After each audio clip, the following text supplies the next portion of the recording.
Konsakulgi Nagamisam Taruk Hatpada Senaba Kuki Ani Amaso NIA na ngasi fagatkre. Haukiba me tara humdoida Kangpokpi Districti Manungchanba Lailon Baifay Konsakulgi Pastor Ani Yauna Nagamisam Taruk Fakraga Tamtina Hatkiba Tawdokta Senaba Maitay Manaw Haukiba July Tarada NIA na Fakraba Matungda ngasi makata na tawdok asida Senaba Miyoy Ani Amaso NIA na fagatpangamkre Pao sina makata na hairibana Mihada siga mari laina na NIA na chatarakiba investigation ni manungchan na NIA Manipur Police amasung CRPF ki apunba combined team amana intelligence ki Hantnaba Pao pangbadagi laimakong da chatakiba operation amada fagat kraba miyoy ani adude lailon baifay bilas dagi pauten kam baifay amasung molhoy bilas dagi ludmintang chithaw Eli Jack apokpa paulen chithaw kawi tawdok asida senari ba atopa miyoy singsu Hantnaba Hotnarkamle Haikhre NIA na ngasi nagamisam taruk hatpagi tawdokta senaba miyoy ani fagatpangamkibase haukiba July tarada lailon baifay da layba pradip amasung mahakiloy nabi ayingbi fakraba matong numit ni panigi matungdani Haikhre amaromda nagamisam taruk Kuki singna hatkiba tawdoka marilay na UNC na Naga area singda haudik sa tariba economic blockade ase handok Hantnaba amasung Kuki amadi Naga anigi maragta hanagumna nuksisana na laynaba Kuki do sing na Aijol da Chatuna Nagaland Mizoram amasung Manipur gi singi district singdagi church leader sing yauna mifam pangtokuna kana nainakiba adu mahayan kidre Haikhre maraga sida security force na leta na chatharakpa operation gi manungchan na ngasi Kangpokpi district ki Kotlen mayagi 0 point tagi yamlaba kulay sing fagatpangamkre kulay sing adugi manungda .22 gi rifle sama single rebel taramanga 9mm pistol ahum .22 gi pistol ama yauna atay kulay sing yauri 0 point hairiba mapam ase me tara humdoida kulay paibesing na thadaw church leader ahum hat kiba mapam aduga yamna nagnanalayba jaga amani Naga amasung belly organization sing na chathariba blockade NHSACM na mapungfana Sougatli Nagamisam taruk hat kibada senaba sing matik saba serak piyo haiba yauna tongan ba demand kaya taaladuna Naga organization sing amasung belly based organization sing na Manipur da inter-district economic blockade chataragani haina lautok kiba asida Naga Humanitarian Aid Committee Manipur NHSACM na mapungfana Sougatli Haikhre hiramasiga mari layna na nga si Press Club ta pangtok kiba pao gimipam amada committee asigi ko convener amana wafam asi fongdok laduna makata na haikibada inter-district economic blockade asi mapungfana Sougatuna Laukalakpa Taurangi manungchan na rapid response team haina mington ba volunteer group amasemle Haikhre ba volunteer group asina maruoiba state astige economic corridor singda mideng changani volunteer group asina chatharakpa economic blockade ki khongdang asigi ona tainabada kanagumana Kuki singda makalamatagi polamting piramlabade maduda tholakpa daita pumba masama-sana pugadabane inter-district economic blockade ki khongthang ase Kuki singna mihati na hatopi khraba nagamisam taruke justice fangriba phawba chathagani khongdang asida lamdam asigi indigenous CSO sing amasung miyamna mateng pangbiyo haina phongdoke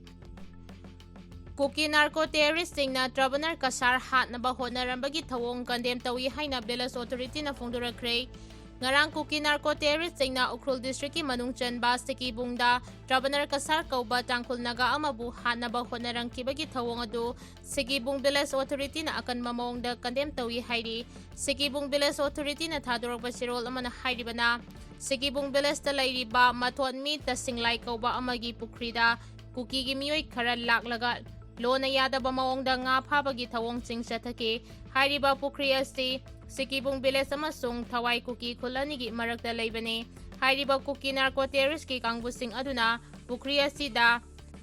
dainemo sijinaduna nga Hantnaba Hotnarkamle matamaduda Travener Kasarna mapamadu phawraga chanaba honnaringaida Kuki narco terrorist ki kangbusing aduna ubadagi mahakpu gunpoint faraba matungda Kuki khulomda putsinduna Hantnaba Hotnarkamle loinana mahakpu hatkani haina kihan khanhanbada natana pusaibagi thawong kaya chathake